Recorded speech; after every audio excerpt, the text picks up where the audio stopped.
साथ संगत जी, प्यार से कहिए धन्यकार जी। आज का टॉपिक सहनशीलता। सत्संगत संत जन महात्मा जन सत्संगत बात बताते हैं कि जिसको सहना आ गया उसको रहना आ गया। सत्संगत जी, वो कुछ पल होते हैं जब उस वक्त व्यक्ति कुछ सहन कर गया तो सत्संगत वो फिर उसको सुख की प्राप्ति होती है। जैसे कहीं वाद विवाद, कोई ऐसी बात, कुछ ऐसा हो रहा है, वो दास को महात्मा बुद्ध का भी वो एग्जाम्पल आप सब ने, हम सब ने सुना है कि एक भगत आया और आकर के उनके चेहरे पर थूक दिया उसने। सत्संगत और कोई व्यक्ति होता, उनके शिष्य ने बोला, महाराज हम इसको इसी की भाषा में जवाब देते हैं। उन्होंने कहा नहीं, इसने थूका, मैंने तो उसको स्वीकार नहीं किया, ये तो मेरे ऊपर है। और हम उसको स्वीकार कर लेते तो फिर बात कहाँ की कहाँ।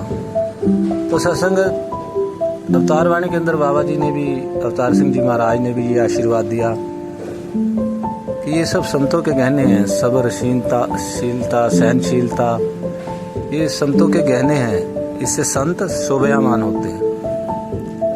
संत हमेशा सत्संगत सहनशील होते, सारे संसार को अपने कर्मों से सहनशीलता का पाठ पढ़ाते हैं। हमने देखा सत्संगत इतिहास में अनेकों एग्जाम्पल पढ़े कि 2 मिनट के ऊपर कितनी बड़ी बात वो खराब होती चली गई। द्रौपदी ने दुर्योधन को बोल दिया कि अंधे का बेटा अंधा, उससे वो सहन ना हुई। अगर उसमें सत्संगत वो सहनशीलता का भाव होता तो इतना बड़ा युद्ध, इतना नरसंहार, इतना नुकसान उनका खुद का भी होने से बच जाता। ये परिणाम है सत्संगत। और जो सहनशील हैं सत्संगत, आज उनकी पूजा हो रही है महात्मा बुद्ध की, कि कोई थूक भी गया तो सत्संगत वो सब बातें। तो सत्संगत ये हमारे सामने ये जीवंत उदाहरण है। संत हमेशा सहनशील रहता है। सत्संगत प्रेरणा बनता है। ये संत का कहना है, संत जनदा इक्को कहना, भाणे अंदर रहना है, गुरु के भाणे के अंदर। गुरु हमेशा सहनशीलता के आशीर्वाद देते हैं। सतगुरु माता जी सत्संगत हमेशा मुस्कुराते हुए सबको आशीर्वाद देते हैं। रामायण के अंदर सत्संगत देखा, राम जी हमेशा सहनशील रहे।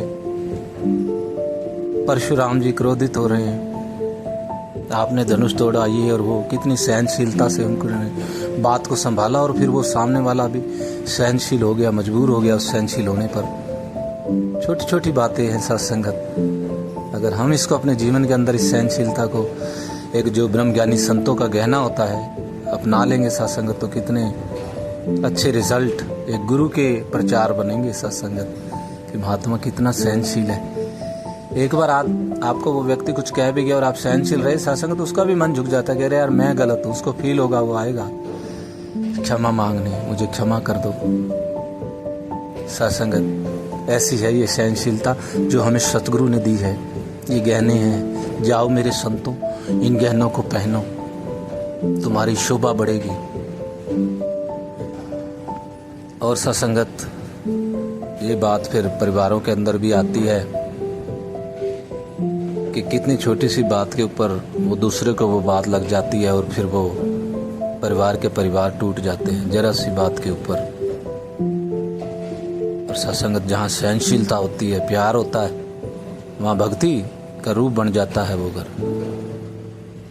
जिस घर विच बस जाए नाम, स्वर्ग का नक्शा बन जाता है। जिस घर में सहनशीलता है, नम्रता है, अदब है, सत्कार है, वो स्वर्ग का नक्शा, स्वर्ग बन जाता है। स्वर्ग यहीं है, सत्संगत कहीं ऊपर नहीं है।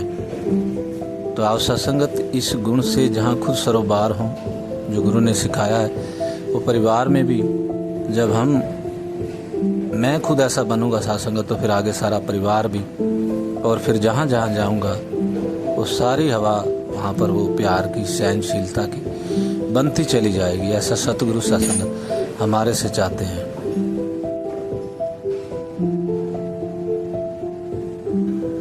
और सत्संगत महात्माओं ने तो इस बात को यहाँ तक समझाया कि जिसको सहना आ गया उसको रहना आ गया, जीवन में उसके आनंद आ गया, उसको जीवन जीने का तरीका आ गया, आर्ट ऑफ लिविंग, जीवन जीने का तरीका, सहनशीलता अगर जीवन में आ गई तो सत्संगत वो एक संत बन गया, संत शोभ्यमान हो गया। प्यार से कहिए धन्यकार।